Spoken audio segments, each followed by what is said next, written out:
got a lot of memories here at TAS.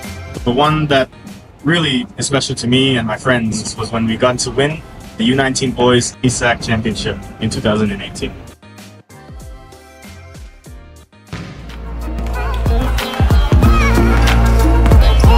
Another amazing memory was performing in The Sound of Music back in grade 6.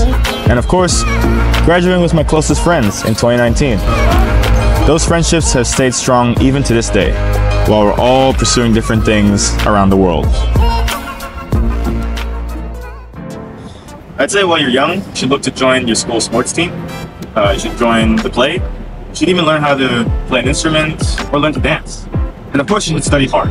Education is crucial, but so are the friendships and connections that you make along the way.